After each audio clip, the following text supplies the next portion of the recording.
ఈ మాజీ కార్పొరేటర్ జితేంద్రనాథ్ గారికి, మా కాంగ్రెస్ నాయకులు సురేందర్ రెడ్డి గారికి మరియు హనుమంత్ అన్న గారికి మా యొక్క ధన్యవాదములు. మా రోడ్లు శాంక్షన్ చేసి మాకు టోటల్ మా కాలనీకి 5 రోడ్స్ ఉన్నాయి. ఇప్పుడు ప్రజెంట్గా మాకు 3 రోడ్స్ శాంక్షన్ చేశారు. అవి ఈరోజు ఇనాగ్రేషన్ చేయబడినాయి. మిగతా 2 రోడ్లు కూడా త్వరలో చేస్తామని చెప్పి మాకు మాట ఇస్తున్నారు జితేందర్ అన్న గారు.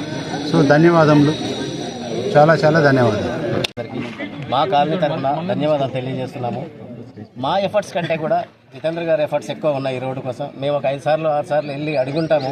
కానీ మాకంటే ఎక్కువ జోనల్ కమిషనర్ దగ్గరికి వెళ్ళి, సార్ మా డివిజన్లో పలానా కాలనీ వాళ్ళు ప్రాబ్లంలో ఉన్నారు, కొంచెం ఈ రోడ్డు చూడండి అని జోనల్ కమిషనర్ గారిని, ఇది కేబీహెచ్బీ జోన్లో ఉన్నప్పుడు కేబీహెచ్కి వెళ్ళి కూకట్పల్లికి వెళ్ళి, ఆ తర్వాత కొత్త కాలేజ్ అయిన తర్వాత కొత్త దగ్గరికి మల్కాజ్గిరికి వెళ్ళి ఫాలోఅప్స్ చేసి నెంబర్ ఆఫ్ ఫాలోఅప్స్ చేసిన తర్వాత మాకు అప్డేట్స్ ఇస్తూ, బాబు మీకు వర్క్స్ అవుతున్నాయి, ఇలా అవుతున్నాయని మాకు ఎనీ టైం అన్ని వేళ అప్డేట్స్ ఇస్తూ, మీకు ఇది వస్తుంది, మీరు కూడా రావాలి, నాతో పాటు మీరు వస్తే అందరము కలిసి అడిగితే కొంచెం ఎర్లీగా రావడానికి ఛాన్సెస్ ఉంటాయి అని చెప్పేసి మమ్మల్ని పుష్ చేసి, మా కోసం మమ్మల్ని పుష్ చేసి తీసుకెళ్ళి వాళ్ళ ఎఫర్ట్స్ అన్ని పెట్టి చేసినందుకు మా తరపున, మా కాలనీ తరపున అందరికీ కృతజ్ఞతలు.